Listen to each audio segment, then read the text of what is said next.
forward. 9Z, they're on the precipice of that result. They've done very well with their new roster so far, much better than Red Canids have done with their new lineup.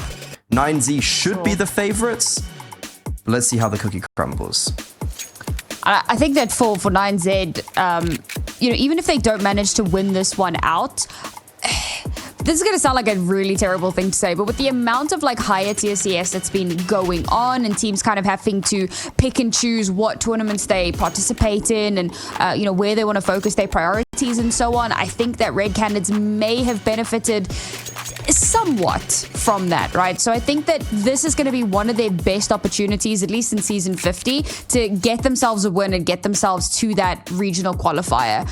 For 9Z, this is a team that we expect to be doing well in this region. So even if they even if they can't eke it out today, or this weekend rather, they still have a lot of like really solid opportunities. So we'll see how, as you say, that cookie does crumble. We are just waiting to kick off here. Players might just be having some slight issues, but we'll get that going as quickly as humanly possible.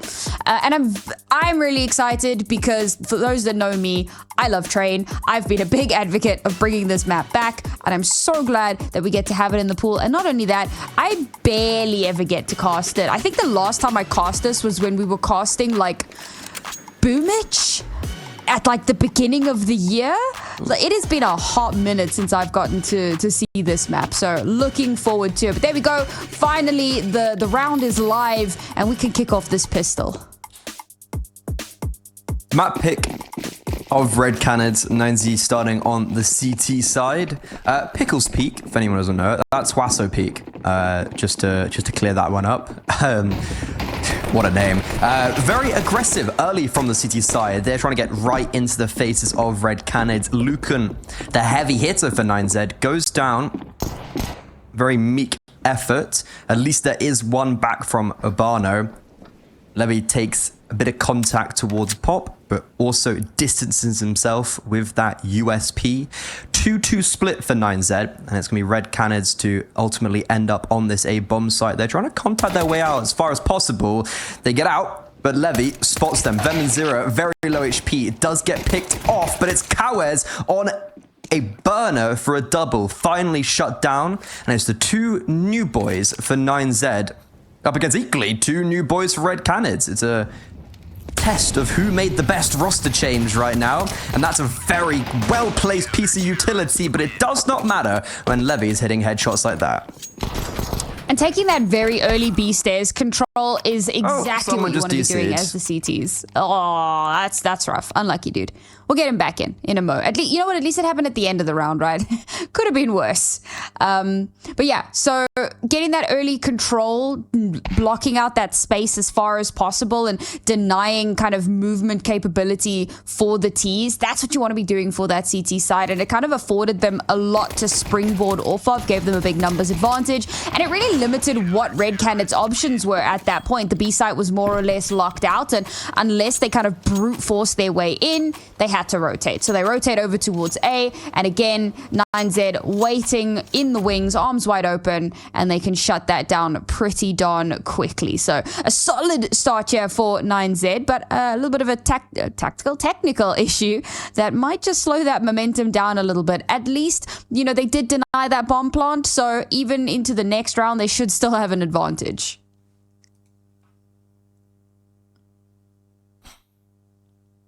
Do do do do do do do do do do do do do. Red Canids. We spoke. I specifically spoke about a lot about 9Z. But Red Canids. Management's gone crazy over there. I am a little bit. The Red Canids roster. Their team at one stage was Venom Zero, Cold Zero, Henny, Phelps, Nizen, and then Drop. On paper, really good roster. Yes. And then Henny and Phelps get benched, and then Cold Zero gets moved to Orping? Because the two-time best player in the world on a rifle is moved to Orping. Okay.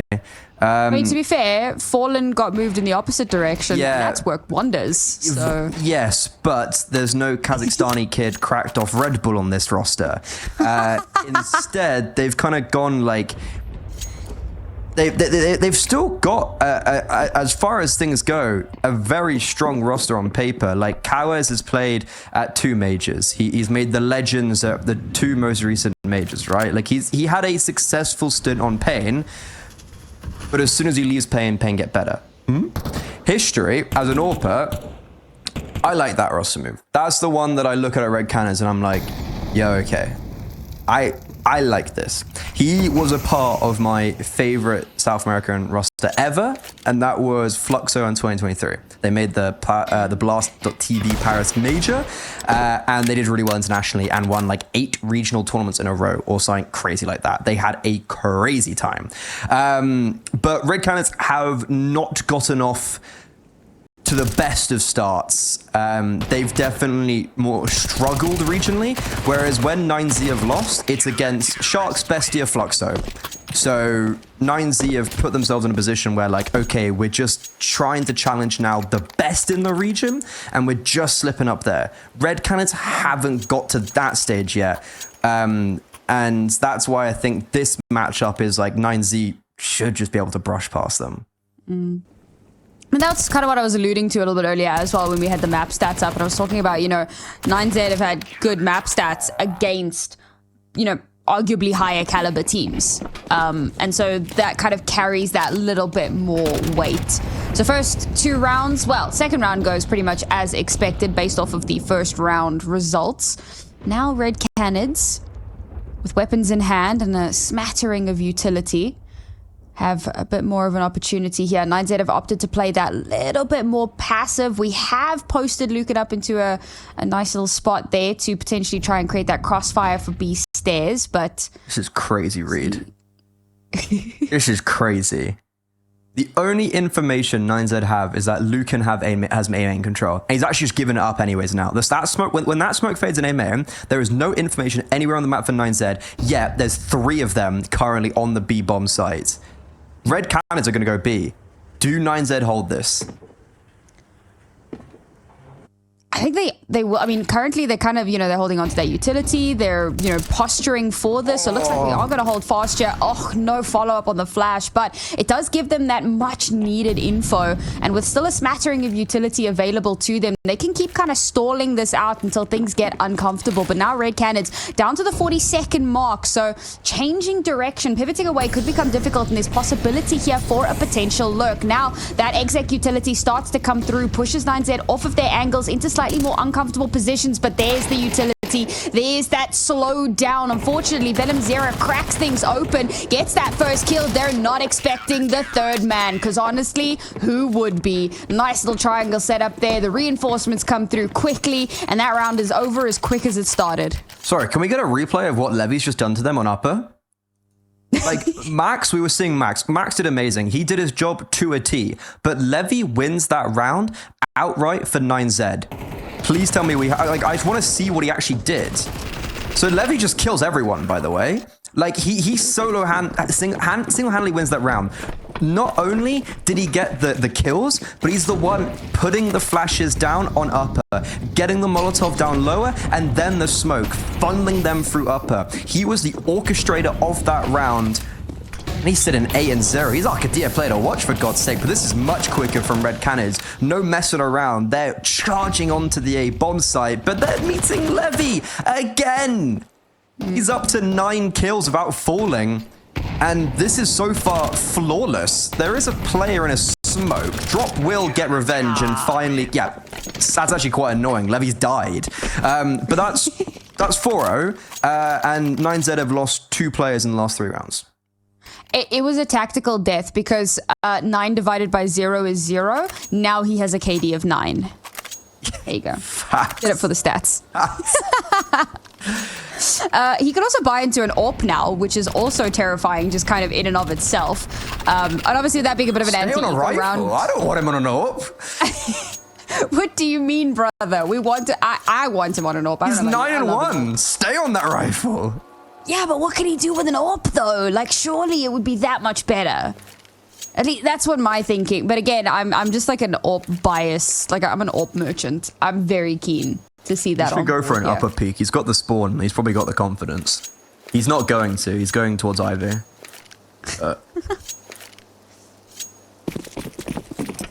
Interesting that we've got such a heavy force out of the Canids as well. They kind of have to, obviously, but they got all the bells and whistles. Last round was the Tech 9, so they've got they're amply put right now. The only lack of utility was History, who hasn't got head armor either, and he's also walking into Levy. These are two AWPers, one very well known in the scene, one not so much. Who wins out?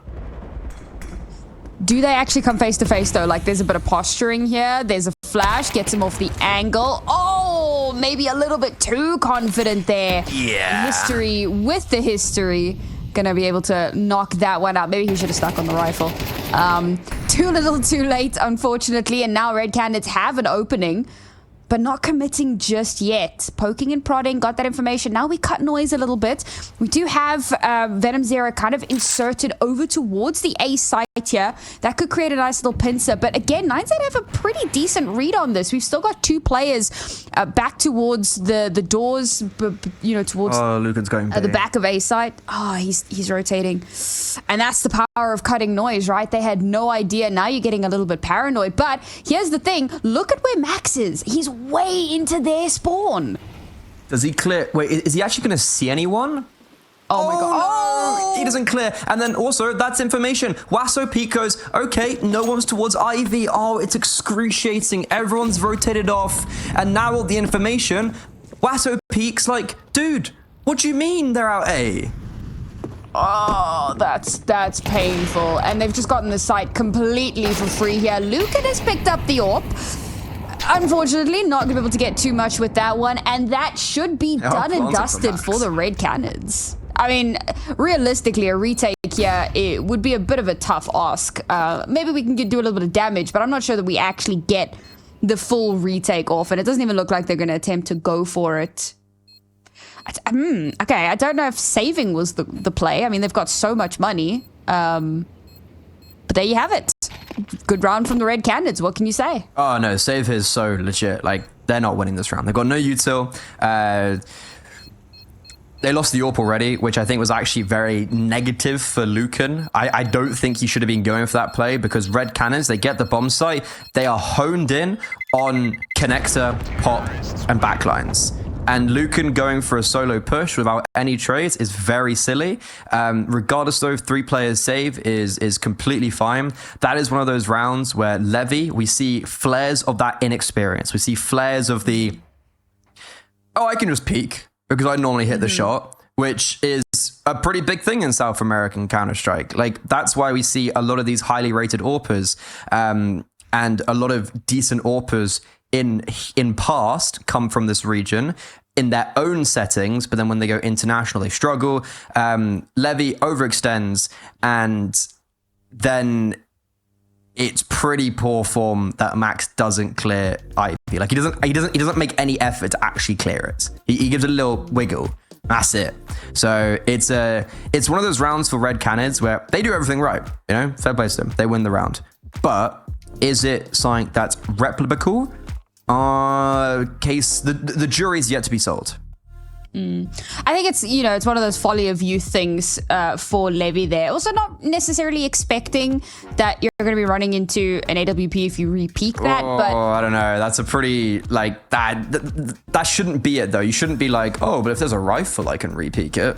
Yeah, sure. I'm with you. But again, folly of youth, right? You kind of, that overconfidence that comes with being young and kind of feeling untouchable. And that's not like strictly a CS thing. I'll be real. Young people think they're invincible in a variety of spheres of life. Nothing can hurt me. 100%. I am invincible. And that's one of the, if you're invincible, why can't I see you? And that's one of those things that you just kind of have to go through the trials and tribulations of life to figure out. And here we go, round number 6 on board here. 9Z, as you said, with that save. It's aggressive. Investing into that AWP. Sorry, pause. What's happening over at Ivy? Levy? Okay, Levy was going for an aggressive peak, and Ponta hears that and mollers them off, and that potentially spurs on a bit of this aggression over towards B, because they know there was something going on over towards Ivy. Issue is, they're not really in a position to actually commit off this. They're searching for a pick, but even if they get one, there's Levy in the back lines, and the bomb's currently just kind of chilling outside A. Good flash, good flash. Good positioning here as well. They're very split at the moment, right? Very default heavy, kind of poking and prodding a little bit here. 9Z very much aware of the fact that despite that molly had come, the molly had come through, there could be a reaggress over towards Ivy. So you're kind of floating a little bit there. We do have that heavy stack over towards A, which obviously makes that bit more sense. But very soon the utility is going to clear. Red Canids playing a very slow game here, but they've managed to get the kill onto Urban. However, with Lucan trading that back, it does still favor the T's ever so slightly here, but 9Z, you can see they're trying to go for somewhat of a pincer. Even with all those smokes in the way here, they could potentially set themselves up for a nasty little pinch over towards this B site. But now with 20 seconds left on the clock, the Red Canids have to commit. They have to start pushing in. Very limited utility available, and of course Levy will take full advantage of that. Venom Zero taken offline here. Now space has been garnered on the site. Levy gets taken out from up on high. Yeah, unfortunately, that ankle's just not being watched too much to keep an eye on. Lucan will drop, and drop will drop Max. And now one player left alive. And I'll be honest, this looked a little bit messy. Not covering angles as well as you could have been. And what looked like they had an advantage in this round gets snatched away. Yeah, I mean, so Red Canids get a really nice opening kill, right? They get that opening kill towards upper. Beautiful. Cowes, what are you doing? What was that just random push out of A main the second after you get the 5 versus 4? He's trying to catch a timing where no one's looking because of what's happened on upper, but he does it just so fast that they're still kind of looking at him. And I was looking at that setup with Levy and Huaso peak, and I was thinking, yeah, they've got this. Like, this is, you know, the util's down, Levy's in a good position, a little bit of combat AWPing is needed, but I trust him. And the issue is, it's his early reposition. He was playing very aggressive, but then moves back to his final point without getting that opening contact, without getting that opening kill, and then moves back towards oil and is just stuck in no man's land. If he had moved maybe even further back in CT, he would have had a little bit more protection. Or if Huaso Peak had just kind of helped him. Huaso Peak was in a very uncomfortable situation where he was waiting for upper peak. He was waiting for upper peak. He then goes to help Levy and then upper peaks. So he gets caught between two mines, and that isolates Levy and just puts him on an island all by himself. The cherry on top, though, is history. That AWP at long range for the T side is pivotal. So his Red Can is doubling down. But because of the saves, 9Z have a purchase back. Down to only a 2-round deficit now. And Levy has certainly kind of hit the brakes a little bit. It feels like maybe a hit to the ego as well. Much needed. Look at this very fast push, though. Taking a lot of space, like we have heavily reinforced the A site right now. Like, it's crazy to me because there's been so much B presence consistently, and they've just like massively fortified this A site. Now the bomb is still kind of angling in between. Nothing's been committed just yet, but there is a lot of presence over towards B. This could potentially sell a fake, or it could get okay, there we go. We're just lining up for a flash there to clear out the stairs, and now the bomb can start making its way over. Now 9Z could potentially take some map control here. They haven't done so in previous rounds, which has been really upsetting for me. I've been waiting for them to actually take that and make these pincers happen, but thus far hasn't been the case. We've got Ponce in a really good spot here, but he has to kind of keep his wits about him a little bit. And despite all of that noise made over towards B, again, there's still potential to pivot back. And I think for 9Z's, you know, to their credit, they know not to read too much into a little bit of noise being made early on, because the Red Canids love to run this clock down. Oh no, the timing! What's going on? Bro, What's going on? Oh, what just happened? There was like no utility there. They ran through the smoke before it bloomed, and everyone just like got mowed down. Oh, okay. Right. So let's run it back to the fact that they tried to fake B, but then they missed all the utility. Let's just hold on to that coin for a second. Fantastic. Well done, guys. And then on top of that, Levy pulls out. Levy is by himself holding Pop Dog. He then decides he's going to pull a smoke out and smoke it, but he gets away. Issue is then opens up Wasso Peak, who was by E-Box, I thought he was going to get shot in the back.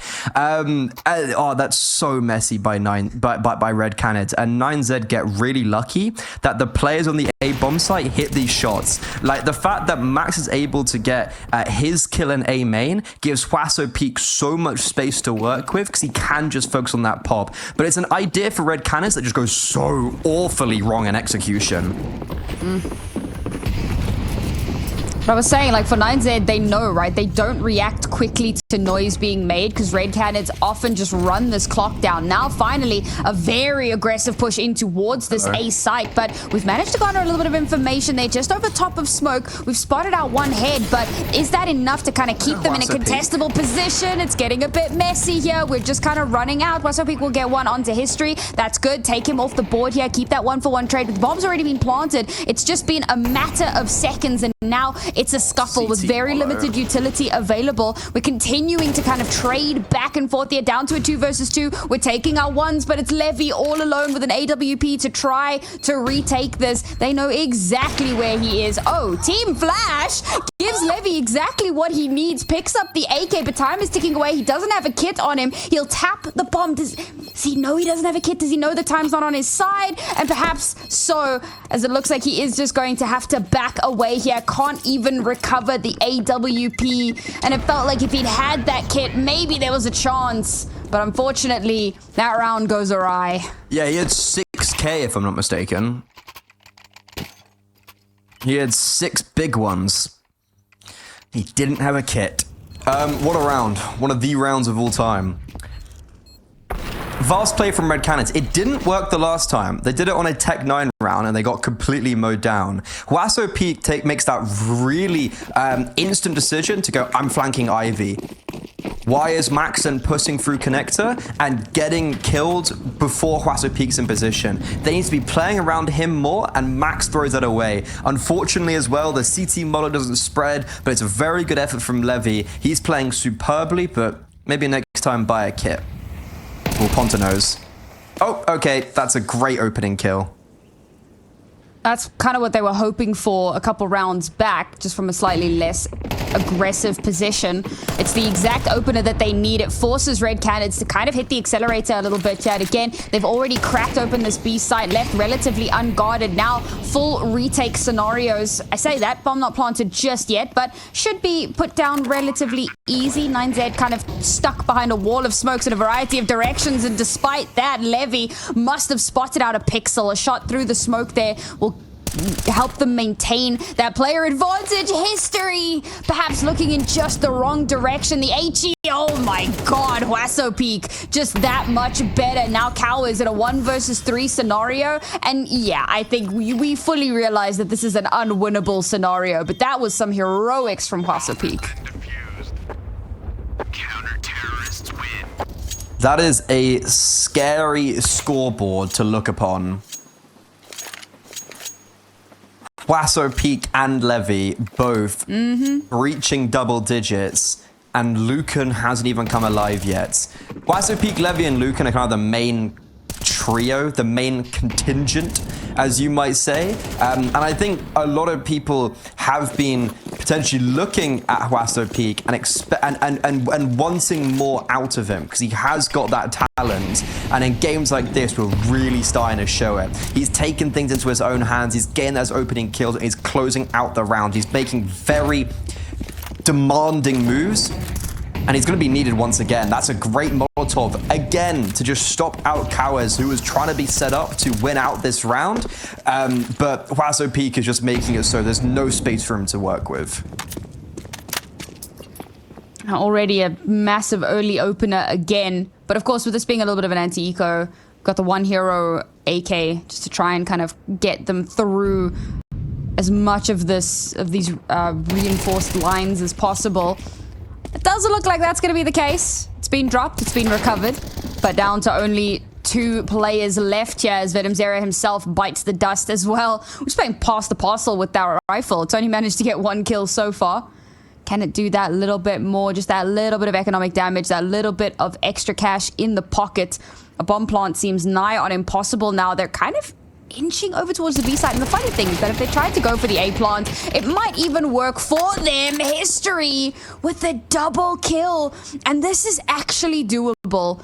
But it's going to come down to this very first 1v1. These last two players for 9Z are very separate from one another. He's closing in on Lucan, but instead of trying to push for that, he's going to go for that bomb plant.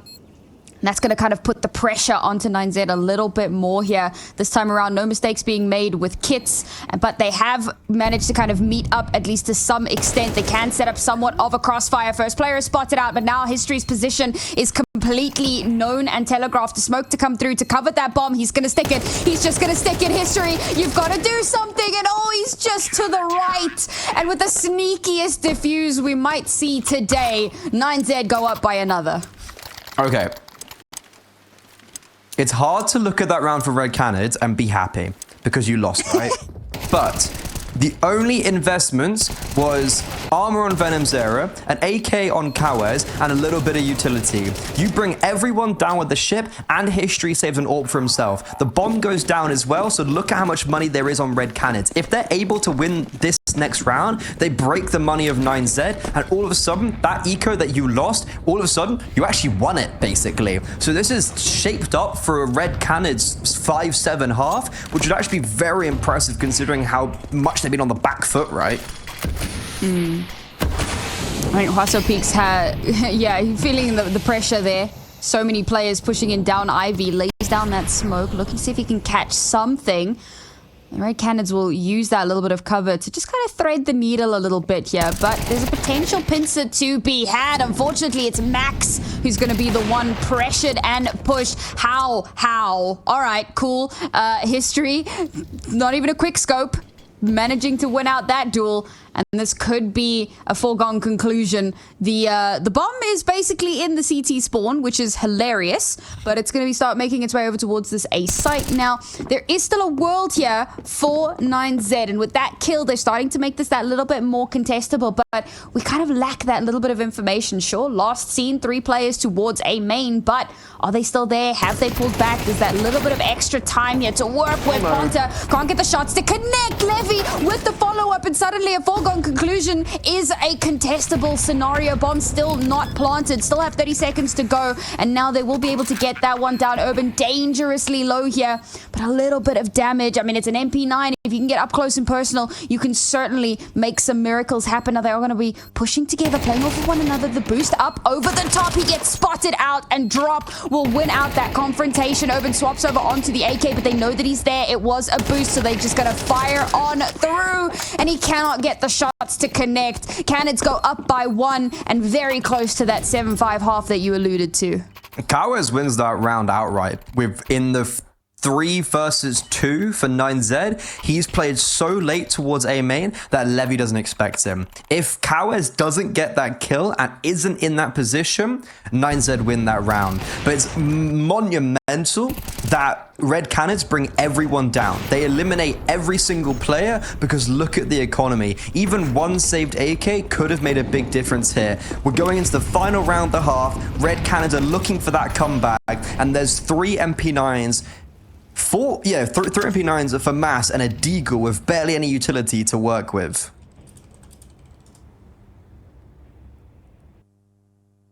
Solid start for them, but not the way that they were hoping this map would end. I love this aggression out of B, good lord. Like, do Red Canids have even an inkling that this is the scenario they find themselves in? They don't even need an inkling. Oh, it's a slaughter. Oh, they've just rocked up at the butchery and taken every single one of those cows to pasture. And Huaso Peak cannot even get 1. 7-5 it will be. Still in favor of 9Z, but Red Canids putting up a fight.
At one point, it looked like this matchup was going to be a blowout. We were sitting very comfortably for 9Z. They were making very good reads, and the individuals were popping up. Huaso, Peak, and Levy just took control of this game. But now we end the half in a 5-7 position, still in favor of 9Z, but Red Canids certainly not down an hour, and a pistol round here could definitely change the fortunes for them, and Drop and Venom Zera are moving that in a very good direction. Venom Zera, that is disgusting.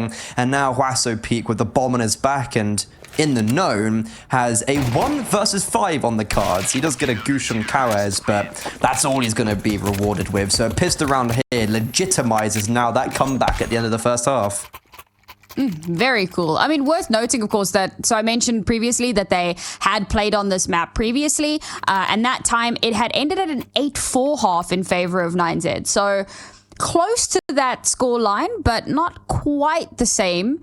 And it was, in fact, on their CT side that they had kind of that runaway lead, much like what we kind of had now.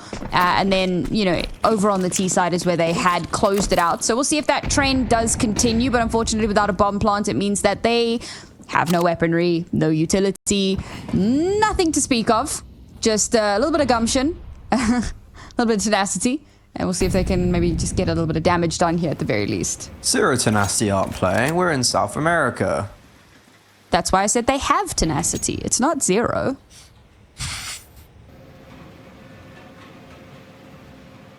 Oh, Urbano's doing his aim training. He needs it by the look of it. Okay, Freddy. I'm sorry. Rude. I mean, to be fair, Levy has almost more... He's got almost as many kills as 3 of his teammates combined. That's good. It's where you want to be, yeah?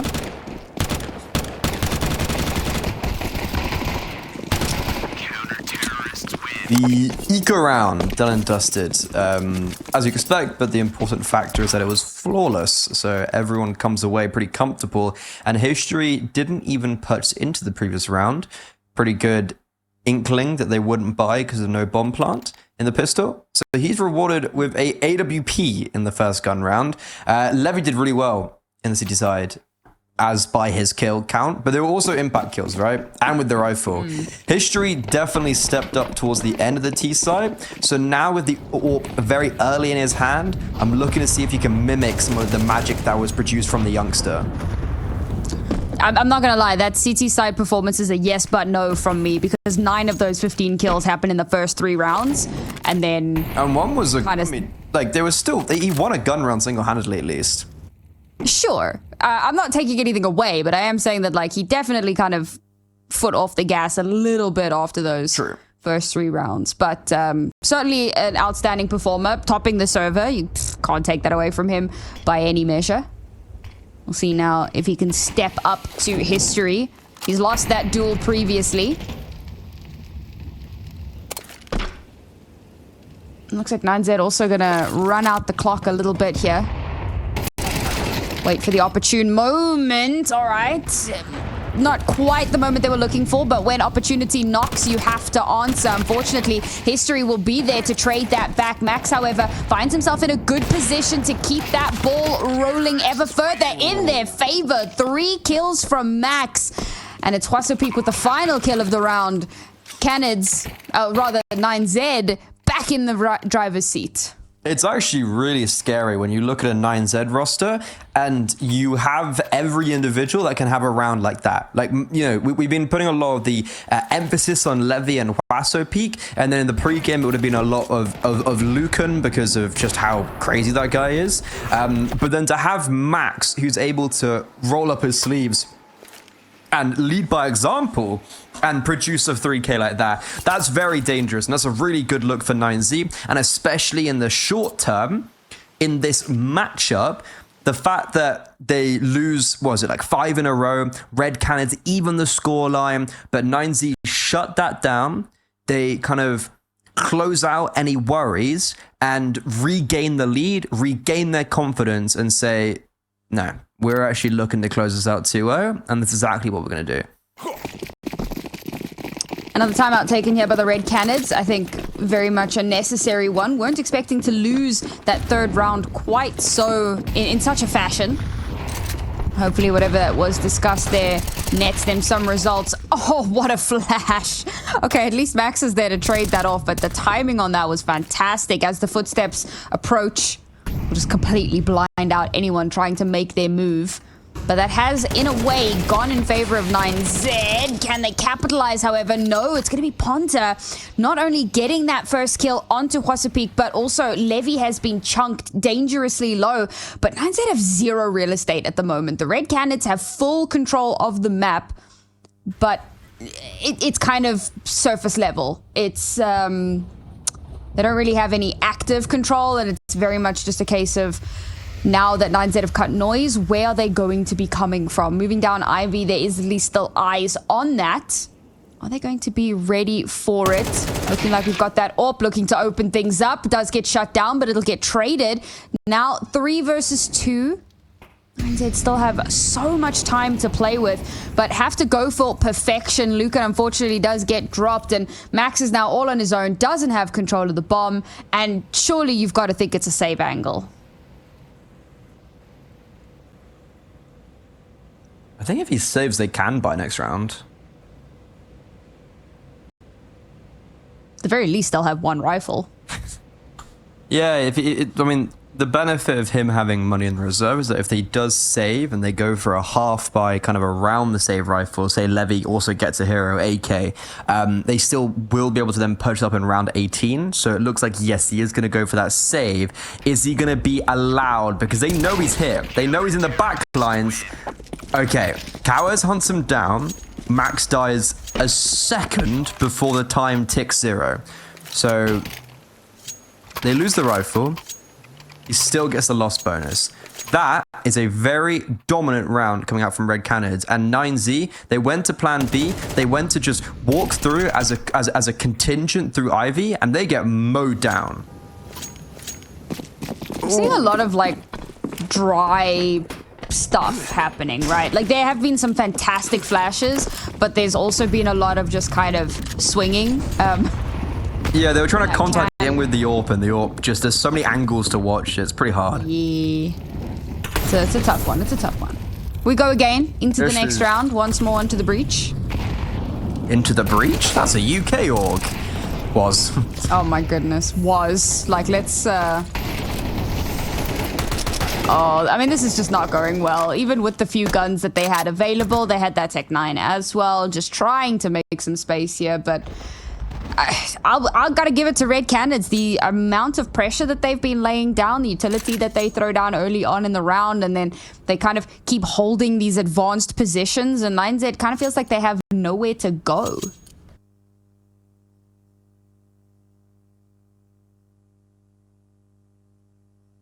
She's saving again. That's rough. Throwback to 1.6. There's the infamous Foon clip where he hops out upper. That's like my one memory of the train 1.6. The real OGs. Was before my time. The real OGs will know what I mean. I actually started on 1.6, despite Go being out when I started playing 1.6. It's an unorthodox way to get to the end result. At least you got there. That's what matters. Here we are. Oh, that's now that's from my time. Yeah, oh, damn it, you beat me to it. I was say, Freddie, you are a child. I was gonna say, oh, that's a computer from your childhood. Ah, okay, gotcha. Nah. I may be old, but my reflexes are sharp. Damn it, you beat me to it. What a concerning couple rounds, though, for the good old 9Z roster. I mean, in principle, I thought the purchase in that last round was interesting. I wouldn't have myself gone for it. And their attempt to brute force out the A bomb site was very disconnected and disjointed. Doesn't help when Canids have really good util usage, and you got to give praise that to the CT side. They block A there superbly, and they give 9Z no good fight. Well, It's one way to kick that off. At least it's one of the pistols, not the saved weapons. Which is also a whole another kettle of fish if those two players won't have money in the next round if no bomb doesn't go down. To be fair, given positioning, it wouldn't have mattered. They could have just recovered it. But fair play.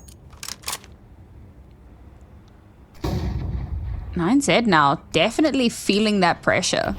Yeah, had a fairly decent move into the second half, but so far I've only been able to pick up one round, whereas for the Canids, it's been definitely their show from start to finish.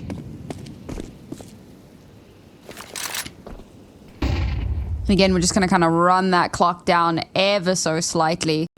All going to come down to this next kill. If 9Z can at least get themselves a little bit of damage done, then maybe they'll stand a chance in the round. And there we go. A double kill, in fact, but Drop with a stunning spray snatches away those chances, snatches away the Galil as well.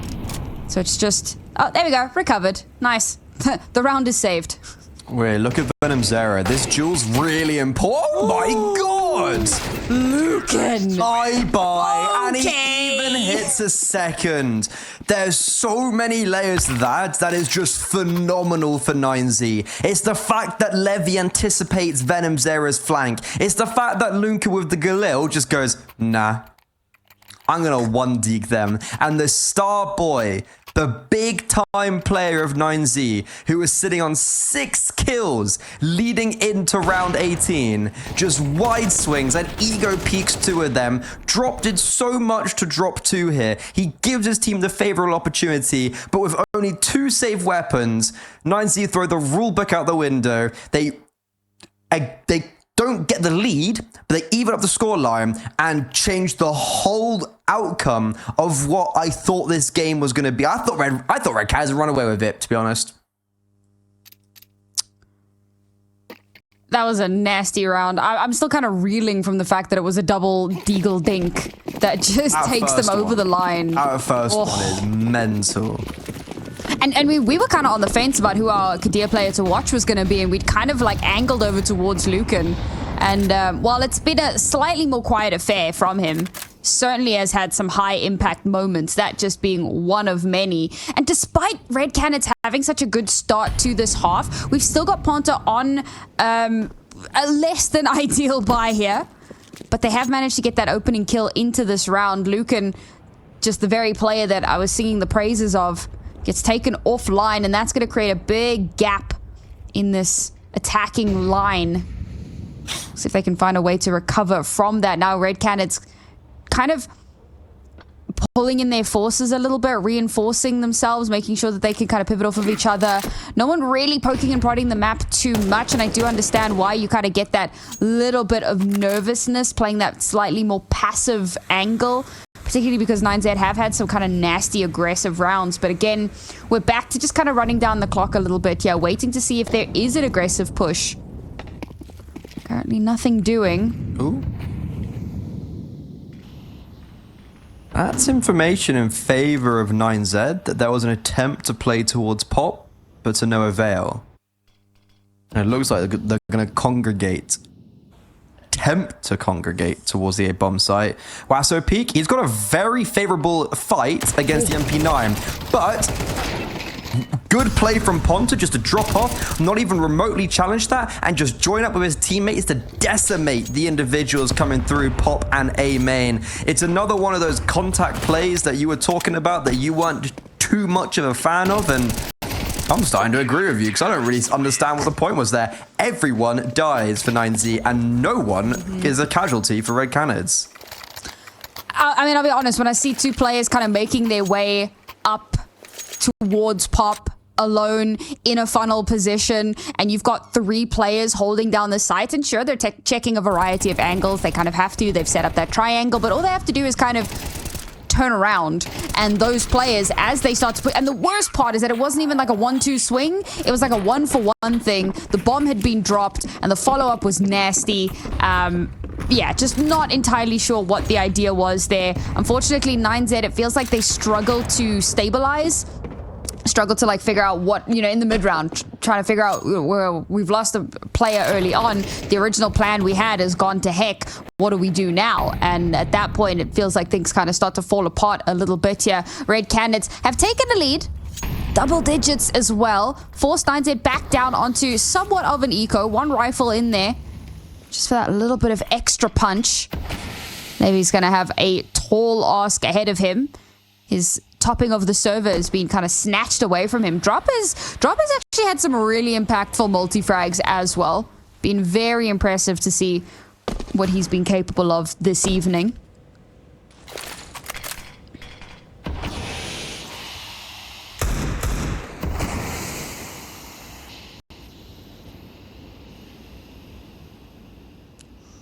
Can they do it again? Surely not.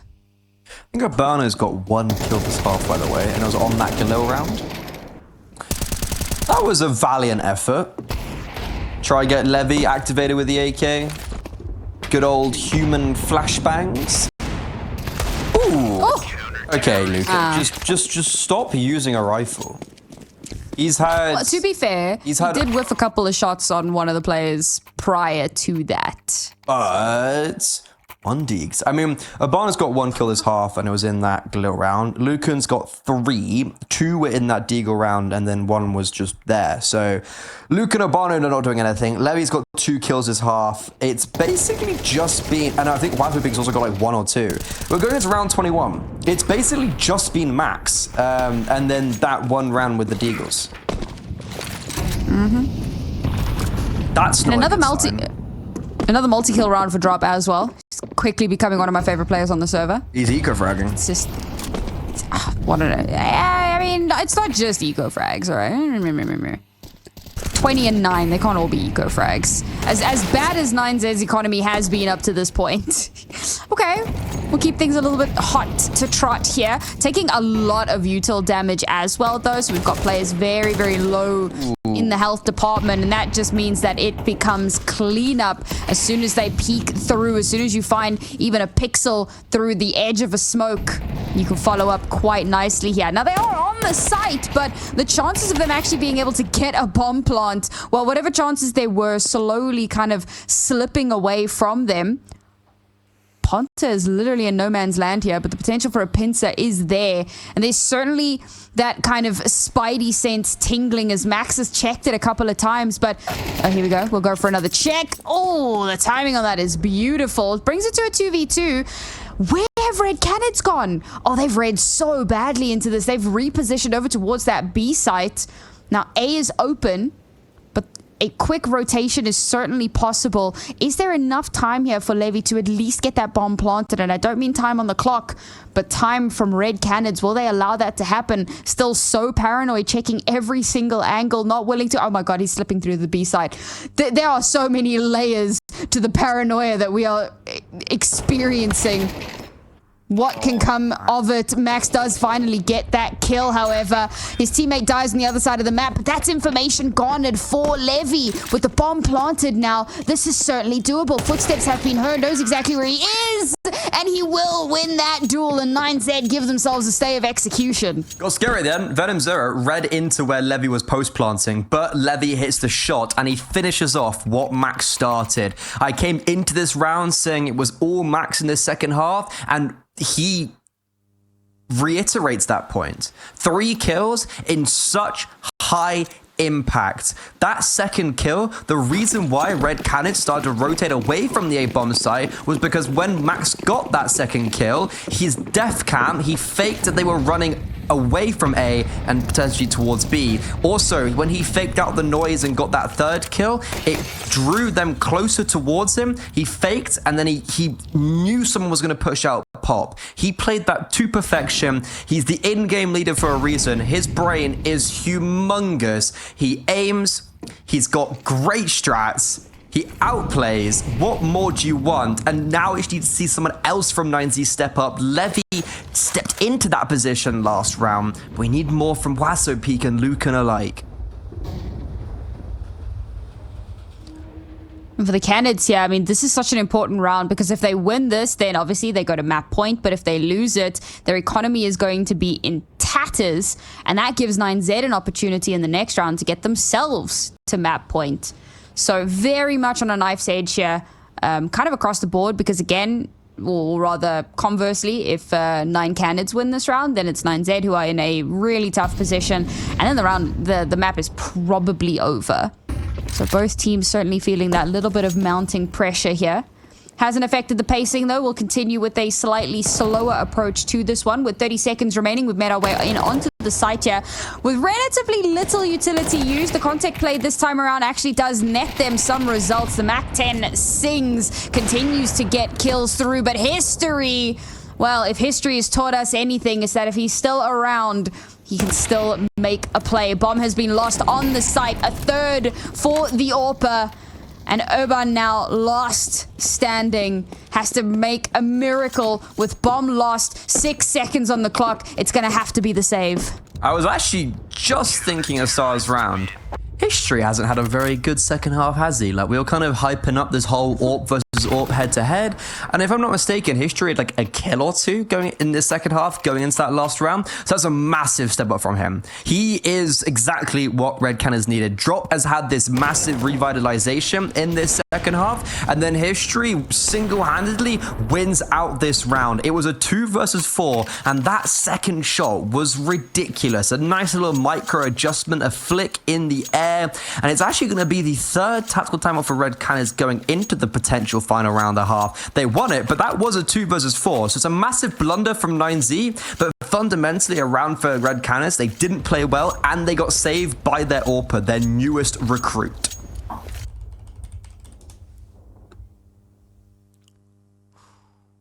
Much needed timeout coming through here.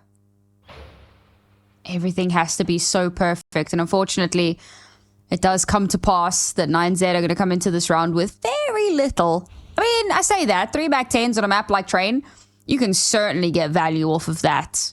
Complemented with the Tech 9 and the 1 rifle there for that little bit of kind of longer range support. There's a story to be told. We'll see if that story does in fact come to fruition or if the Red Canids can kind of just put a stop to this very, very quickly. Instantly taking a lot of aggressive space and control here. Trying to just cut them off at the pass. It's very close quarters. Spots the first. Head gets chopped clean off here. But like said, despite how closely this engagement became, 9Z still unfortunately come off the worst for it. 2 versus 3. They've managed to get themselves... turns away, but timing somehow on Huasa Peak's side does win out that engagement. But look where the bomb is. There's somewhat of a disaster. The 2 9Z players so devastatingly removed from one another. Lucan nowhere near being able to recover a rifle, so going to be on a MAC-10 for a hot minute. And a minute is all they have. As mentioned, they have to try to recover that bomb. Oh, well, thank you very kindly. We will yoink. No, we're not going to yoink. We're going to stick with the MAC-10 here.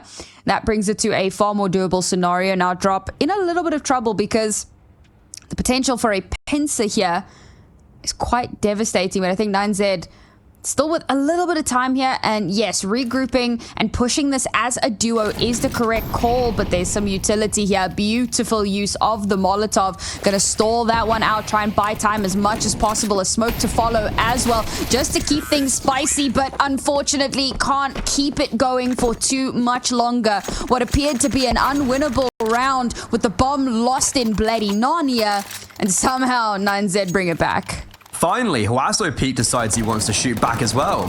And a round one where Max is the first to die. But not a round that I expected to be won out by 9Z. Red Canids put themselves in a very winnable situation. They did everything to park their car on map 2 with them going on to nuke with the advantage. Now overtime is potentially a definite as they're going up against pistols. They're going up against 3 SMGs, Deagles, and they've made the right read. Red Canids, they went for an aggressive play towards B. There was only 1 player on the A bomb site. It's a 5 versus 4. The bomb's going down. Util's being placed, and now Huaso Peak's just okay, holding for pop. and he's snapping 2 heads away. There's nothing you can do, and he's finally woken back up from his deep slumber after the first half. Cowards does pull one back, but it's only a sliver of hope. It's not anything substantial, and it's Wasso Peak to put the nail in the coffin. 4 rounds in the final round of the half to put them into overtime, 2 as well in the previous to get them in that position. 9Z, they're in overtime. Definitely were not expecting the overtime, but honestly here for it. It's actually really great to see that Red Canids are putting up this much of a fight. You know, we obviously mentioned coming into this that they played each other before. It was like a 13-9 in favor of 9Z. Exactly, right? So no. Yeah, I was getting to that, Freddie. You know, but it's really cool to see that we are seeing like some solid contesting happening here, and it's great to see that those roster moves have worked out quite nicely for the Red Canids. How much further are we going to push this? I already said I think that this map lives and dies by train. So for Red Canids, these next few rounds are of course going to be pivotal.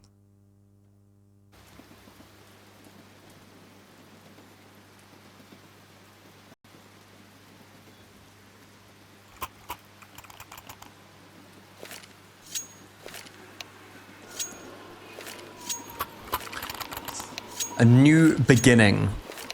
Both teams have been the victim of CT side economy. The final round of both halves saw the CT side on a lower purchase.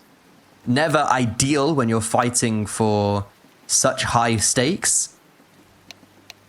If we circle back to the original narrative that was being driven, was that both these teams are in dire need of a win. Not an isolated like series win, but something with a bit more longevity. Something called the Season 50 South America Finals. Something called a ESL Pro League spot. These are what these teams will be fighting for, and they've got potentially a bit of a lifeline. You know, like Imperial had to forfeit because of Blast London. Fluxo got eliminated by Bestia. You've got a scary Dusty Roots that put Fluxo into the lower bracket. Forfeiting. So you've got a few and you've also got Flamengo with VSM out because VSM can just 1v7 apparently. But there's a lot of narratives pointing towards this is a great opportunity for the likes of Bestia and 9Z to get a win, to get into that position of the South America Finals, and especially for this roster, they just kind of need that oomph. They need that win to kickstart this new era.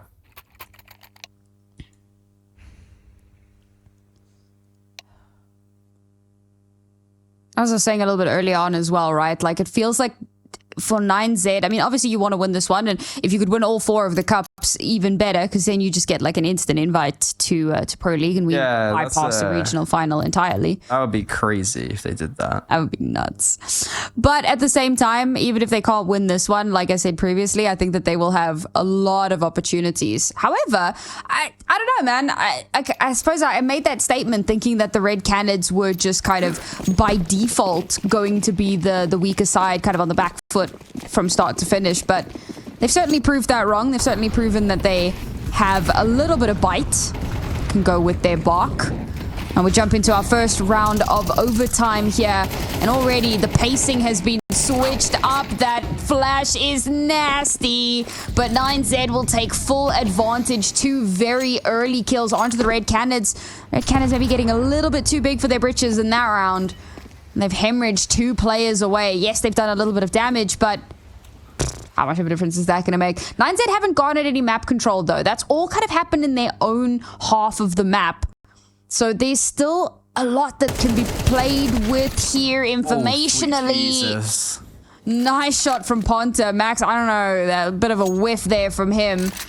But maybe that gives Red Canids just what they need to stay in this history. There you go. Beautiful trade back. What is happening? Okay, Ponta's going to get shut down there.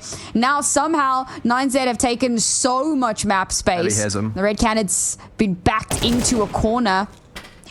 Levy's got an off angle, and while history is scoped in, he's just going to get deleted. And all opportunities for Red Canids in this round have been snatched away. Yeah, I mean, there was... I'd say there was actually more than a lifeline. It was a 3 versus 3. It's not over just yet, actually. I thought Venom Zero was going to save, but he's posturing to go for this retake. This smoke could let him out of connector. No, Urbano has the right idea. Urbano's thinking the same thing I'm thinking. He can maybe get towards the back of the bomb site, go to heaven, but no. He actually sends him quite literally to heaven. But that's a really good opener for 9Z, and especially as like the 2 big names, right? Cowards and Drop, who have been the main heavy hitters for Red Canids, they're out of the round straight away. You're thinking round 1 by 9Z. But then Ponta and History, especially that reposition from History, makes it winnable. But it's all in vain as 9Z win the opening round of overtime. Lucan tries to go for an aggressive play, but then doesn't actually commit. Instead, just takes loads of damage to the utility. So no bloodshed immediately, but a hefty amount of damage towards Lucan and Afflicted. I'm going to take that same kind of crazy aggressive position they had in their previous round. It didn't really work out for them. Came close, but no cigar, unfortunately. So we'll go back to that slightly more kind of patient play, holding these longer angles. And for 9Z, of course, it's back to just kind of running that clock down until you're ready to actually go in for this exec. Now, Lucan should be kind of playing tip of the spear here. Sacrificial lamb. But no, it looks like maybe he's going to be on flank watch, at least for now. We are heavily posturing this B site. The exec util starts to come through. They've smoked themselves off. Gap in the smoke allows them to push through, and there you go. Peak will get that first kill. Levy to follow it up. They've created a wall of sightline denial, but just enough space for themselves. However, they don't know Drop is threaded the needle. Can't stop that bomb from being planted, but will at least be able to get the kill onto the planter. Unfortunately, with position known, it's easy for Peak to win that one outright. Red Canids with very little utility to their name try to push through, but it's 9Z to pick up a second in overtime. Oh, Urbano was supposed to be covering from for Peak, and History swings out, and Peak's like, dude, you're supposed to be covering me. Oh, you've hit the spray transfer. All good, don't worry, you're allowed to do that. Crispy shots coming out from 9Z, and I really gotta tip my hat at Peak. He has stepped up in a massive way at the very end of this first half, and Levy, I was gonna say, he's just being the ever so consistent mastermind, the youngster, the least experience on the whole server by quite a bit, is playing fantastic Counter-Strike, and opening kill there, but undermined by Drop, who was rivaling him. 25 kills to his name, and that opens up space for Venom Zero to silence Lucan. All of a sudden, an opening kill swindled. A 2 versus 4, and Red Canids looking to at least get one on the board before they go onto their T side. This is a solid one for the Red Canids as well, right? Like, instead of going for the hyper aggression that they were doing a little bit earlier on this time around, they know 9Z like to play the slower play style. They're going to be relatively split up, so you can take a bit of space, but not get too crazy about it. I will say, all 3 of those kills, it felt like, were players kind of caught out. I think the first one, there was a flash to play off of, but the rest of it was relatively just like, you're out in the open and Red Canids find you, and you're just kind of looking in the wrong direction. It was very, very weird how those kills came about, but if you're handed those opportunities, you'll absolutely hold on to them. Another one. There's a lot of like these contact attempts, and sometimes they do work out, and sometimes they really do just seem to go completely awry. First half of our first overtime done and dusted. 9Z still in the driving seat, but Red Canids certainly looking strong here.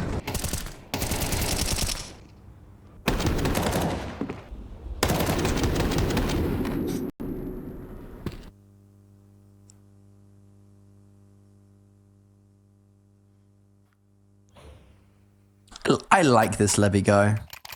It's good to see that his aggression is paying off now, right? Like, we saw that kind of IV attempt in round 4, that kind of, he got sat down, and that could very easily break your ego, but nope, we keep running at that wall, and eventually something's gonna give.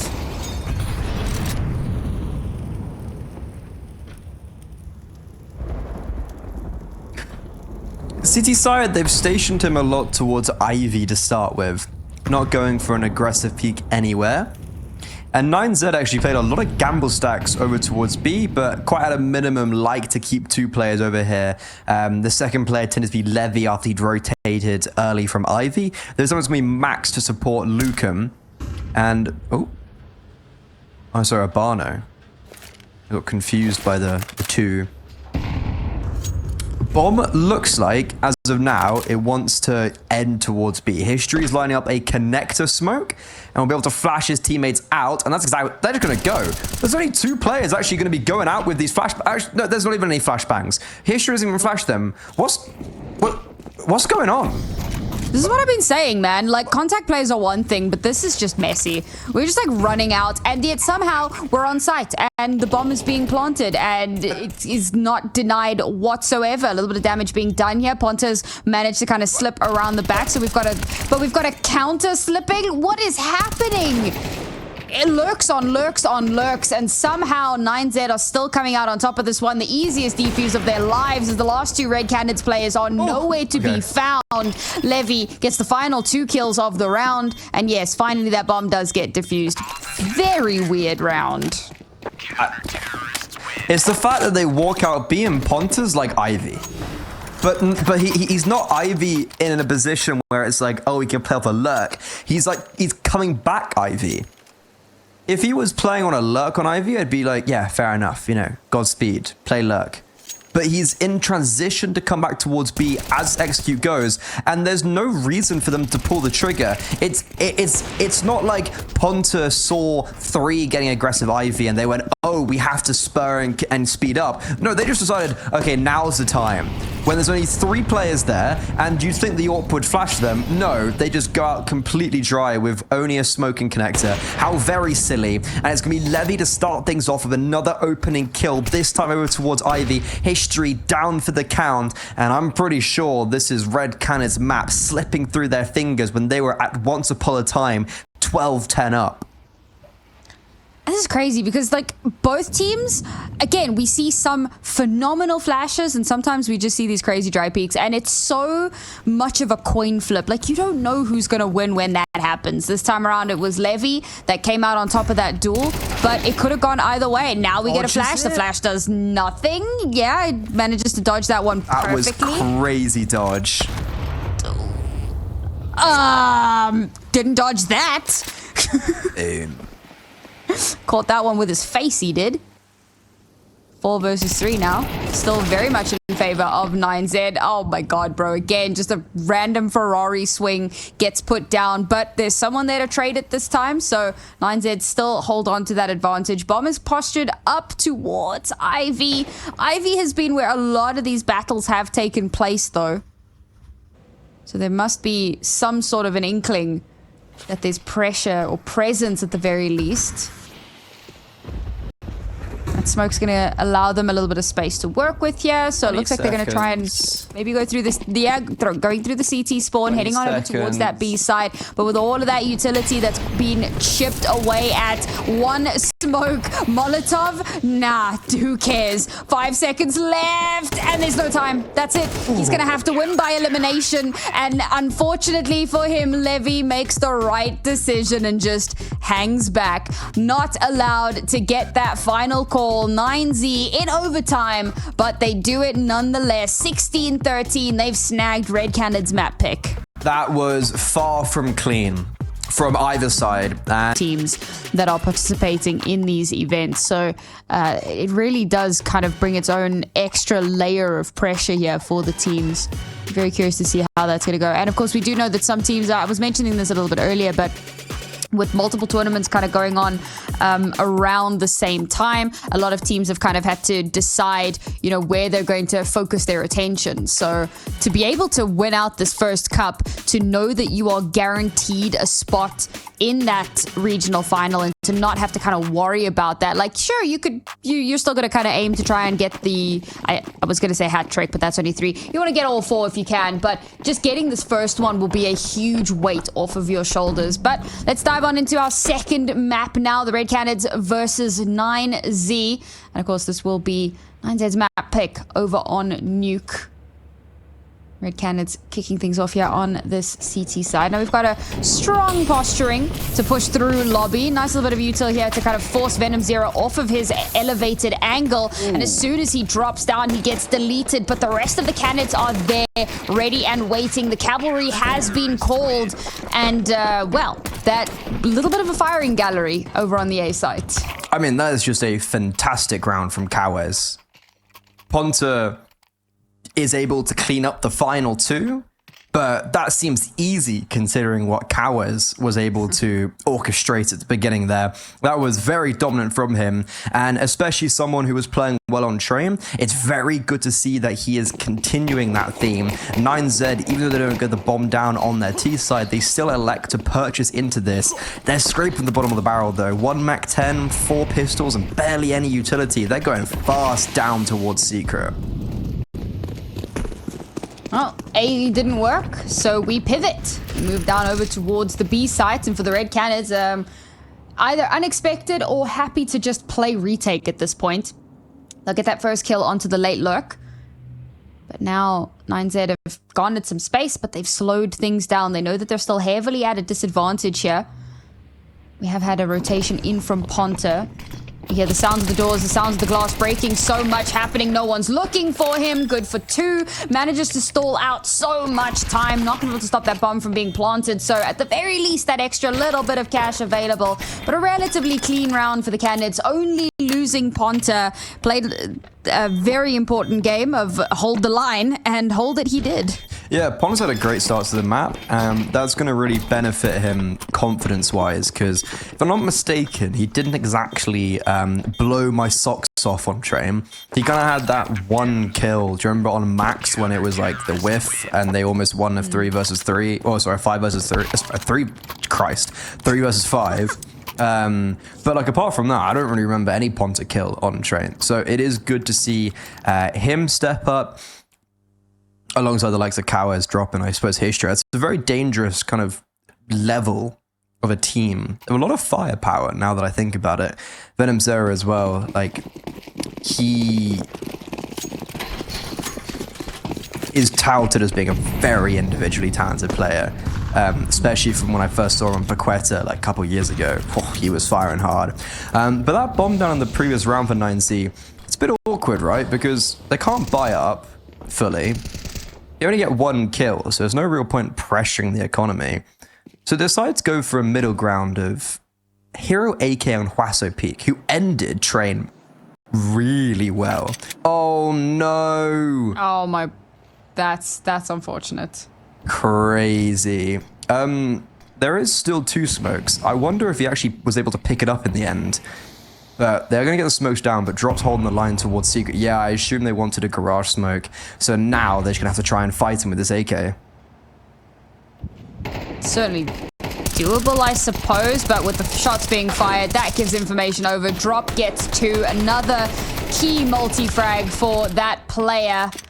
I mean, we're keeping this expensive. 9Z are certainly not going down without a fight.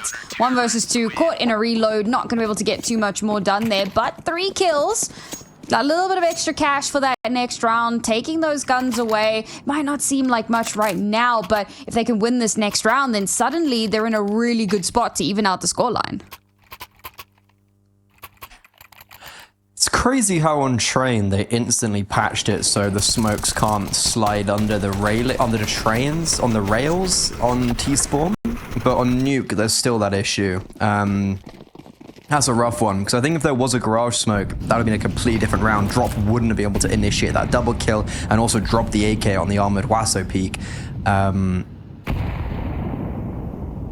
So it's a good start for Red Canids on the city side of their opponent's map pick. It's a very even map, as we were mentioning. So there's going to be no surprise. It's probably going to be a very hotly contested affair. Outside smokes once again produced. Red Canids, they're probably wary that there's going to be action behind this because of what happened in that first force by round. That 9Z are not scared to go down with these. In actuality, it's going to be...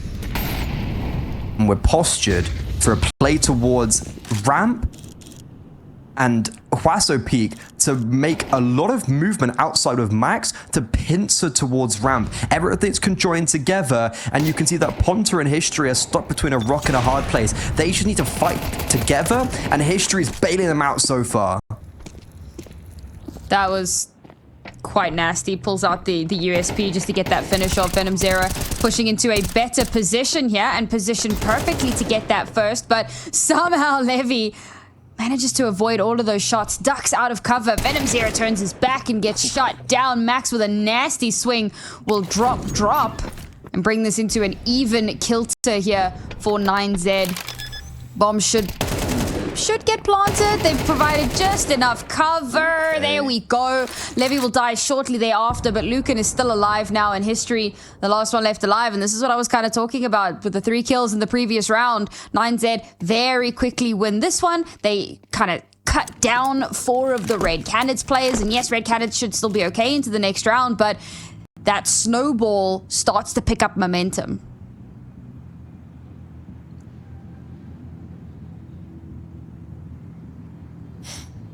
That was a round. Yes. That could have gone... yeah, that was a round. Indeed. And that is my point. No, I'm just surprised it actually doesn't go as well for Red Canids after History gets that opening kill. And Venom Zero also is able to get a kill down on B, plus have support. If I'm not mistaken, I think there could have been an inkling of miscommunication. Because look at how Venom Zero dies. Look at where he's looking. He's looking towards single door. His teammate is at single door. I think Venom Zero didn't know his teammate rotated out single. And I think when he heard single, he thought that was maybe not his teammate. So miscommunication there. Everything would look like was going right for Red Canids. They made the right rotations. And yet, 9Z put their first round on the board. Okay, we've eked out a force here for the Red Canids. No helmets available. But we do have that AWP online and a decent smattering of utility and an opening frag onto Lucan. That's a big kill. Yeesh. Lobby's been cleared out. Very unfortunate start to the round for 9Z. But they have managed to slip through outside, start making their way down towards that B site. Again, Ponta is there though. Has been a very important pivot piece down towards that bottom site and has a little bit of backup from History as well. So this is going to be quite the difficult one for 9Z. They do have that late lurk potentially set up here. And a kill here could make this very much doable. But look how heavily they've reinforced this B site. Very little information garnered, but enough to know, hey guys, they're probably headed down secret. They're probably not heading towards A. And there it is. History ready and waiting. The swing from Ponta. The follow-up from Venom Zero. And now that late lurk is just late. Not in time to assist the team and is going to have to tuck tail. I mean, you were saying that they had no information, but I think they had every single bit of information. Drop had the wrap outside, so it was 100% that they couldn't wrap heaven, and they couldn't either go through towards main. Lobby had previously been cleared out, and right up until the very end, Cowes was still holding towards lobby, so we knew that they hadn't re-aggressed and gone towards hut or door. So the only place they could go was down towards secret. If they were to try and wrap towards main, it would be in the crossfire of drop. Cowards would be in close position to rotate, and it would take them so long that Red Canids would be able to rotate up through heaven by the time the bomb was being planted. So that was just a perfect round, orchestrated because Lucan died. Lucan dying in towards lobby when his teammates are all going to around secret just feels like a bit of negligence from him. Your teammate, you're not supposed to be the one making the play towards door there. He dies and it all falls apart, and the round, it's all his fault, to be honest. Damn. Freddy calls it like he sees it. Peak with a hero rifle once again. Oh, you're talking about the whole util thing. I'm gonna be real. if you can fall off of Vertigo while trying to line up some util, feel like a smoke falling under a fence is fair. Nah, I don't know if that's the exact same. By the way, this has got some nuance to it. Look at this flash play in towards main. Drop dodges it, doesn't matter. Urbano hits that, and that was a flash play towards A. The bomb's going down towards B. Venom Zera's caught off in mid position. He was trying to go back towards A and then was caught between two mines. This is a 5 versus 3. It's a hero AK round.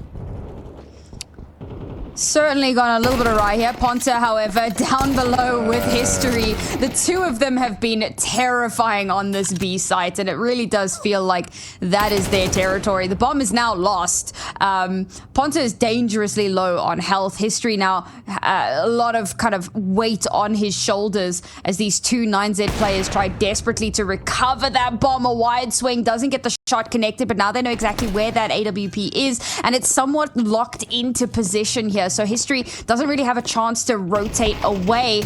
Lucan making a lot of noise. Urbano does get spotted out. Ponta will take him down. Will take down Lucan rather. But Ponta is dangerously low HP, so he can't afford to be too overly aggressive with his peaks. He's chipping away though. He's getting that little bit of damage, and as that bomb gets planted, is his position known? Yes, Urbano with a nasty little flick shot onto his head, and that is a very important round for 9Z, but felt like it could have gone either way towards the end there. Yeah, Urbano does fantastically. He is the orchestrator for success. He sings the sweet song of death, but that was a really nice re-aggression from, I think it was Ponta at the end and History, who understood that there was a split between the attack. There were some players still on the upper bomb site, there was some still on the lower bomb site. They knew that their best opportunity was to strike when they did, and they did everything right, but what can you do when Urbano gets a 4K like that? Like, those shots were so nice, so clinical, and that's coming from a player who was far and away the worst performing player on 9Z, on map 1. And you've got these really interesting parallels being formed on Nuke, where Ponta and Urbano, the two worst players of map 1, and now the two best players of map 2. Oh, how the turns table. I'll be curious to see if they can continue keeping up that pressure down towards the B site. It has been a very key pivot point so far for this kind of defensive line. Oh my god, Urbano. I'll be honest, I'm not even entirely sure how he dies there, but he does die regardless. The rest of 9Z still putting up a bit of a fight here, but they've been locked out of this lobby push, unfortunately, not able to garner the space that they wanted. All of that utility utilized, and they haven't managed to make any sort of ingress towards the site. So we'll slow down ever so slightly, try to buy some time. I love this position from Drop though. He's going to be able to get so much information out towards the spawn there. If they don't push towards him, then it's either going to be a lobby re-hit or it could be moving towards ramp. But of course, History has got ramp covered. So no matter what 9Z attempt to do, the information will very, very quickly be given back to the rest of the... Oh my god, Drop is going for it. He's going for it. He's crawling in behind them, getting ready for that pincer. This could be devastating for 9Z if they wait any longer to activate. The shot will connect onto Venom Zero. That's the perfect opportunity for them. Now's the time to go. And still they stall. They're not entirely sure that the players aren't on the site. They now start to push in. Bomb will start to get planted, but Drop has activated. Oh my god, he's sat down, Max. Spidey senses tingling, ready and waiting. And History now is caught. 1 versus 3? Unlikely. Gonna have to save. Hold on to this AWP because they have nary a dollar to their names in this next round. Timing couldn't have been any better there. Or worse, depending on your perspective. Or worse. Ooh, History. That is not what you want. That 1-for-1 massively favors the T side. Levy has picked up an Incendiary. That means he can't buy Molotov for this round. He should know better. But that's actually a really big kill as well to be getting on the exit. No AWP for History. He wouldn't have, you know, they weren't going to buy into this round anyways. But it's more, when you've got a full eco and an AWP, that's scary. You got to give that a bit more respect. The AWP can get a double. It can just continue to limit economy, etc., etc. But now it's just a full eco.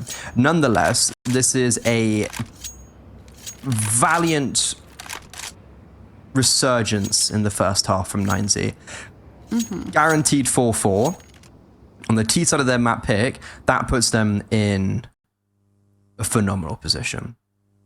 Agreed. I will also just say Ponta just casually on 10-4 at the moment. Yeah, it's like the kind of Ponta versus Urbano, the opposite of map 1. Slight, likely a tech issue. We'll try and get that sorted out for you guys as quickly as humanly possible. Get back into the action.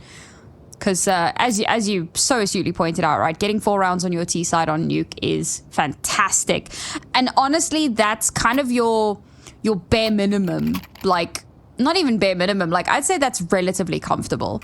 And it doesn't look like they really show signs of slowing down. There's every possibility that they can kind of extend that, get it to like maybe even a 6-6 half here, maybe even further, depending on whether or not the red Canids can pull their socks up a little bit. And of course, this should be a very simple round going in favor of 9Z. We've seen crazier things, but with it being a full 0 buy, it seems unlikely. It seems unlikely.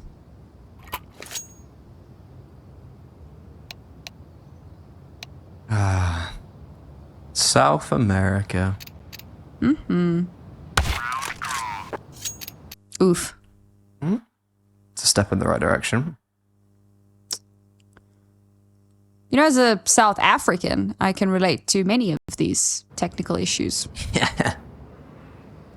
It's all about the Sucker. South. The Southern Hemisphere, man. It's rough out here. Yeah, you got some silver linings. We do. We do. Weather's better. I don't know. It depends. I mean, all of my friends in the Northern Hemisphere are like, 18 degrees, I'm dying. Meanwhile, we're like, oh, it's like 34 degrees today. You would not live. It's 17 degrees and I'm full sweating right now in shorts and a t-shirt. I don't understand, man. Our air conditioners are default to 18 degrees. Well, we don't have air conditioning in Europe. Well, we don't have them in our houses, but we have them in our cars, and they're generally set to 18.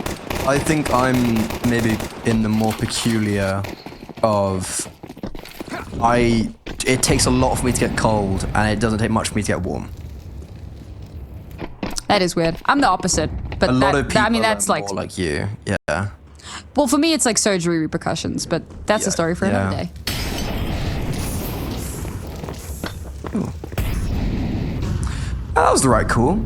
Rather, it's always scary when a full buy runs out onto the A-bomb site like that with not loads of utility. Whoa, that is a fair enough double dink from History and Cowes.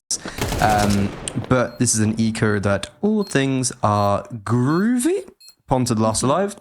That should be 4-4, and it's not only the 4-4 that you were mentioning on the T side, but it's also just the way they've got it, right? Like if you think about how they got their first kind of started the ball, the snowball, the ball rolling was that force by whim. So the way we've got here has formulated a lot of momentum from 9Z, and currently the game swing is very much in their favor, and I can imagine they end off this half in a positive way.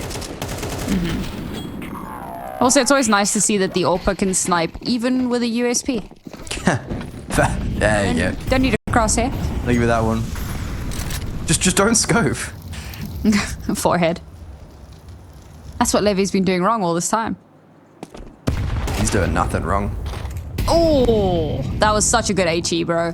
Just forces him into an uncomfortable spot. Nice little swing from History. The follow-up from Drop. They don't really have util to try and get across. Levy will get one onto Drop. Okay, Urbano gets to follow that up onto the secret player, but can they cross this outside position? They really don't have too much. They do have a couple of smokes. They have enough util, they're just not using it.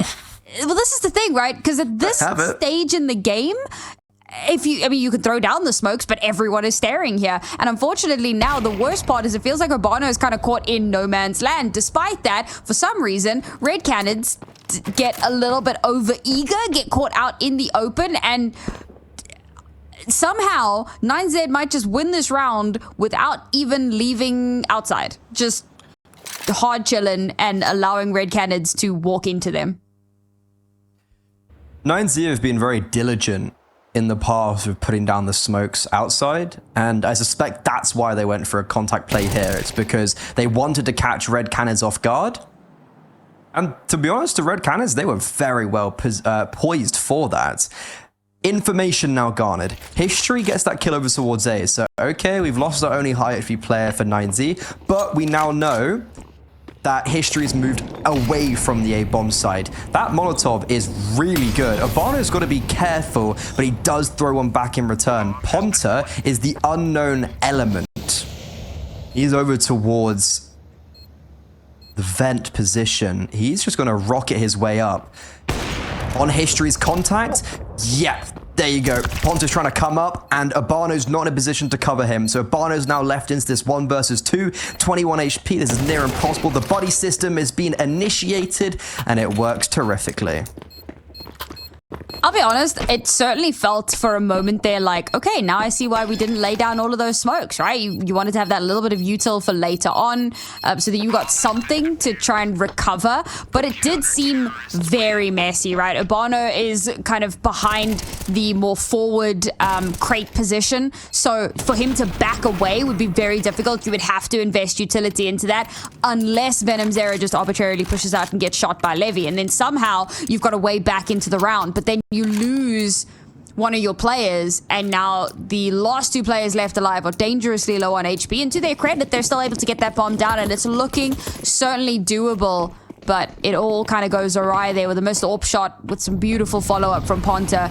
And what looked like it was going to be a 9Z 5th round gets stolen away by the Canids, and it's an important one. And this time around, the aggression pays off, doubles for History, looking to make it a 3rd here. The smoke's in the way, so he's just going to make the call here to back away, give that information over to the rest of the team, and now 9Z gonna have to try and find a way to stabilize in the midst of all of this chaos. Only 1 smoke here to try and garner any sort of map control. So an attempt towards Secret is looking unlikely. I say that. They have actually thrown that out. They've covered... It's not a bad play, to be honest. It's placed in such a position that now you're not entirely sure, are they pushing towards Secret? But unfortunately, there is cowards watching for that. I didn't hear, I'll be honest. I was talking. I think Lucan's just made noise. He's just given it all away. Because you were completely on the money. Everything you said was 1,000,000% correct. And I think Lucan's just stepped. I've seen this before. I've seen Max walking out on the A bomb site from Dora and getting a headshot onto Venom Zera. I've seen this before. Oh, it's happening again. And it's so much worse than the last time. How? How? Guess he didn't make a step. Either that or they just did not clock it. He did. They were there. You could see the active rotation towards ramp, and then also the fact that History's rotated over towards A. Sorry, Venom Zera. Drop, brother. Round's not over. History still alive. Walk strains the crosshairs of the IGL, and Ponta on 11 kills is probably forced to slink off into the darkness. He's going to be allowed that liberty for now. Hunted down. Oh, it's not pretty. Oh, they're going to hunt him. This is gnarly, to say the least. There's flashes coming everywhere, but Ponta, they're actually only hunting him with 1. Which is fair. I mean, you don't want to give away too much unnecessarily. You want to try and get that kill, but you want to minimize your losses, and quite a bit of chip damage done there. I think that if that HE hadn't come out and done that extra bit of damage, you might even actually just swing that. But at that point, when you know you're at a massive disadvantage, you don't really want to. So I wasn't sure. So obviously the smoke does block so much of those sightlines, but Cowers is in a really good position to just kind of keep an eye towards Secret. But as you said, if Luca did make sound there, then that gives away the game. And despite that, 9Z just burst onto the A site with barely any utility, I might add, and just win their ones. Again, Red Canids in a very unfortunate spot here. 1 hero rifle on Ponta, who has been a little bit of a rock star in this map so far between him and History, but Is it going to be enough now? I'm really thinking we could see that 6-6 half. I know I mentioned it like a couple rounds back that there was certainly the possibility for it. Maybe that does come to fruition here, because again, this should be a foregone conclusion of a round for 9Z. Yeah, I mean, it's just such an awful round for Red Canids to lose. I still don't really quite understand how they've lost it after History gets that great double opener. Like, that should just be the round over and out.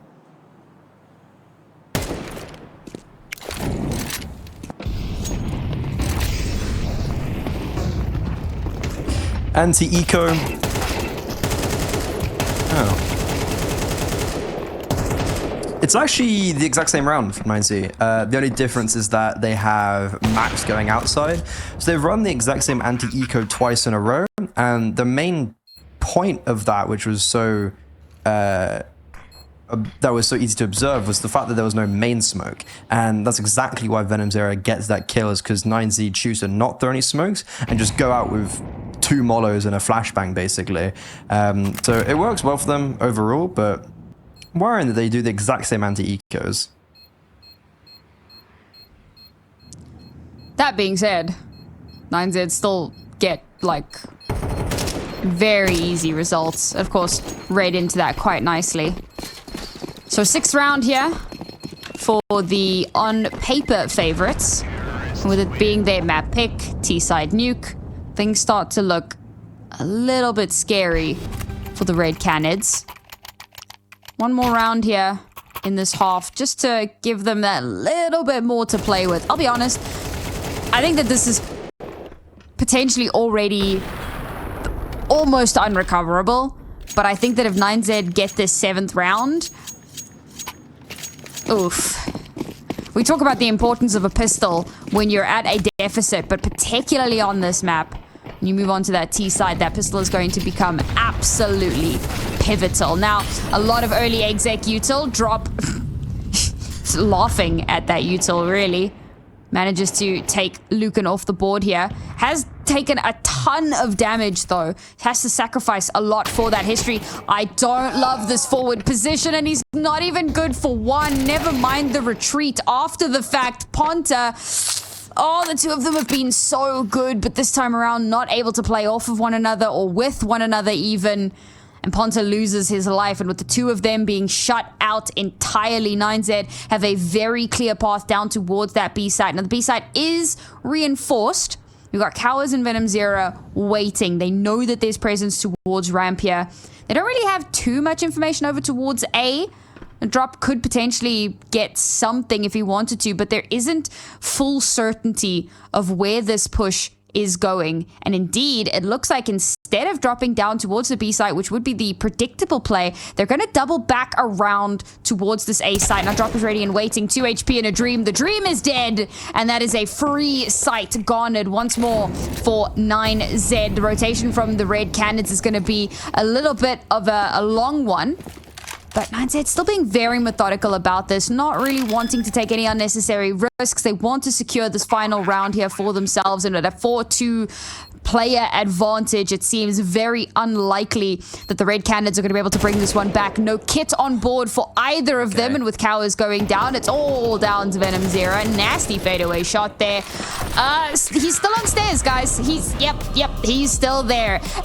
Devastating first half, it feels like, but 9Z will take that lead every day of the week.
I'm getting flashbacks to train. Red Canids, they always give me a sliver of hope. And then they just tear it away from me. Only 5 rounds on the CT side. They're going into the meat grind as well in this pistol round. Pack it up, that's it. Pistol round done. Lucan, a 3-piece. There were 4 players there for 9Z, and Lucan gets 3 of them. I mean, somebody's got to get that final kill, right? Not the final kill, the final shot. But it felt like he got the first shot, the second shot, the final shot. He just got all the shots. He was ready and waiting until he finally got put down. But that's okay. Rest of the team was there. I did talk about how pivotal this pistol round was going to be, regardless of how that last round went at the end of the half. Well, unfortunately for the Red Canids, not only do they not win the pistol, but they also don't even get a bomb plant. Not a great start to this T side. The end of this one should reflect a 9-round scoreline for 9Z. Some nasty aggression here. Cowards just gets deleted, sent straight back to the waiting room. And this should be a fairly simple round here for 9Z. If Red Canids could at least keep this relatively expensive, that would be great, but no utility.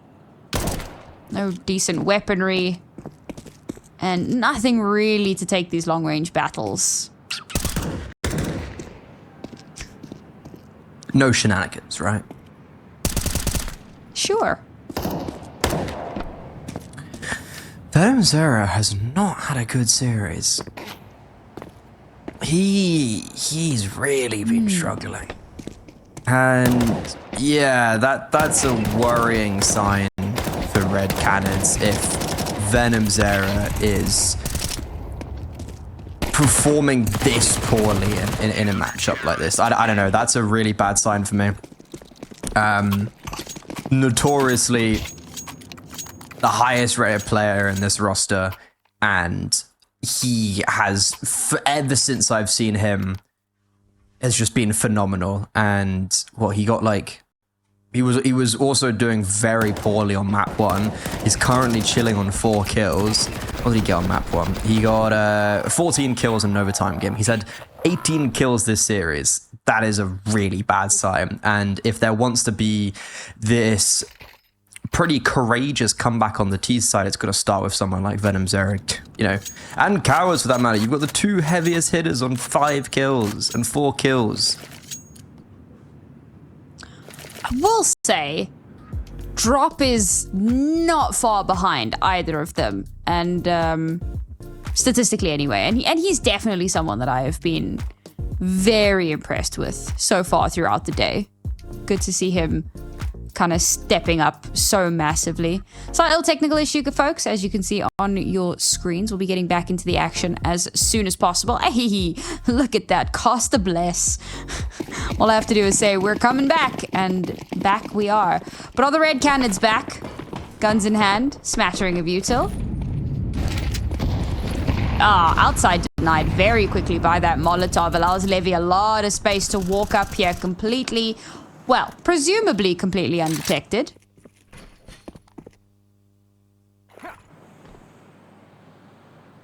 They don't seem to know he's there, and even though he doesn't get any kills, he's getting a lot of information because outside smoke's being put down. Red Canids are trying to sow the seeds of deceit, but in actuality, Oh, wow. What? Okay. What? That is, Max didn't stop moving, but Red Canids trying to say, hey, maybe we're going outside. We're putting 2 smokes as well. We're going to go towards A or ramp. 9Z know all of this because Levy has maintained all of this pressure, and he might even get the second kill to drop, but finally he steps up, and there's actually no one down towards ramp for for 9Z. Lucan dropped very early on, and surely if you're Red Canids, you're thinking this is suspicious quietness. Surely there's someone down on this lower bomb site. They have nowhere else to go because Drops died on the extremity, so it's all Lucan, and they're not clearing him. Oh, they just haven't cleared the back of the bomb site, and now Lucan just dancing and prancing, waiting for his teammates. He dies pretty quickly there, but 1 kill I think is more than enough. A 3 versus 2 for 9Z, where it's going to be a messy retake coming out of single, but they've got the numbers advantage. Oh, and the doors, of course, wide open here, so no crazy sound cues. History, keeping it spooky. Wasapeak instantly trades that one back. A tap on the bomb again, and there you go. Arms wide open, waiting for that swing to come through. That was crazy to me because 4 smokes were just layered on top of each other out towards outside. I mean, they were desperate to sell that outside fake, which is hilarious because if you're going outside, you're going B, and that's invariably where they ended up going anyway. So it was a bit of a weird one. They only had the 1 smoke remaining as they made their way kind of down towards ramp, and they did keep it a very expensive affair, but it felt like it was a bit redundant, I suppose. Either way, back down onto pistols, 1 little Galil, dangerously close to the end of the line again. Yeah, the 4 smokes was fine because they wanted someone to go down secret super late. The reason why that round's so harsh for Red Canids is because of Max. It's because of Levy close outside. They're the reasons why it doesn't go well for Red Canids. It's because of the 9Z proactive gameplay. And it's another nice little gimmick from Red Canids. They're going to try wrap around towards A, but they're not going to be finding anyone out of the blue. Abano's playing a lovely position off Lucan, off Wasapeak. These 3 in combination outshine what the Red Canids A defense was able to put on show. If you think back to Venom Zero just instantly being plucked off top hearts, it's a very distant memory to what 9Z are producing now. I'm certainly feeling like 9Z have such a good read on just everything that the Red Canids have been trying to do, and I think this is a really good time for that timeout to come out, because as I said, right, it certainly does feel like no matter what change up they make in their approach to each of these rounds, 9Z are just kind of ready and waiting for it. Really good timing. I mean, they've had some crazy timing on their side as well, and just kept that ball consistently rolling, consistently kind of in their court. And this is a insanely important round. Like, I don't know if I can stress enough how important this is, because of course, winning this round puts 9Z on map and series point, and look at the Red Canids economy. So the next round will be rough, to say the very least. Yes, they will still have that max loss streak bonus, but with how much they're spending into this round, like, they are gambling everything on this round. If they can't make this happen, even if they do, it's still going to be an uphill battle. But if they can't win this round, then this map and this series could be over. Now, a very quick slew of utility coming through. Abano, through the fire and the flames, will still be able to get his, and doesn't even take that much damage for it either. Venom Zero off blind, but let's face it, having a bit of a slow day here. Will they notice that he's not in the server? Abano just consistently being a bullet magnet here, but still alive. Venom Zero is getting the flack. He's like, guys, I know.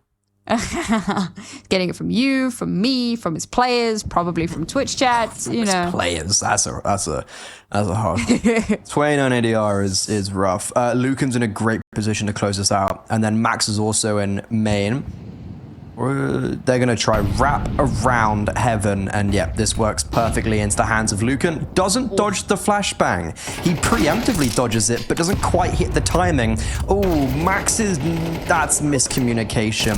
The smoke gets naded open as he hits the reload, so he's rendered ineffective, and is actually lucky to come away with his life. Red Canids now have the space to work with. History's able to snipe down Max. There's so many areas of contention, and with 30 seconds left, they just got to make a decision. Group up all together as 4 players and just go somewhere together, and they're going to choose the A bomb. So there's only one defender. It's Abano, who got that opening kill, but on 18 HP, surely there's not much he can do. Got me scared for a little bit when he gets that first kill, but the trade is imminent, and now Levy and Wasapeak not close enough to try and contest the bomb being planted, but it does look like they're going to try and attempt this 2 versus 3, and with Ponta's headshot, Levy surely just goes for the save now. One would hope. We did talk about the folly of youth during the train map, and it looks like that continues to be an issue here. Oh, God, scoped in. Huh? Surely not. Surely not, brother. There is no way he's just gonna stick this. What? Oh my god, bro. I'm off my chair. I'm actually done, bro. Maybe Not Cold the folly Zero of wasn't youth. the problem. Oh my Just no one's looking hot ever. The fact that he does that while scoped in the whole time. He just walks out and just like even he's like, what's going on? Oh, brother. Yeah, that's GG. If it was ever GG, that is the utmost nail in the coffin. Honestly, like, mental boomed at that point. I don't even know how you recover from that. Oof. Still have a bye. Thank God for small graces, I suppose. I know I should be saying something really smart and clever about that previous round, but all I can think is, how's he gone and done that? And I start that whole thing off with the folly of youth, and it turns out that it's just exactly what they needed. Exactly, yeah.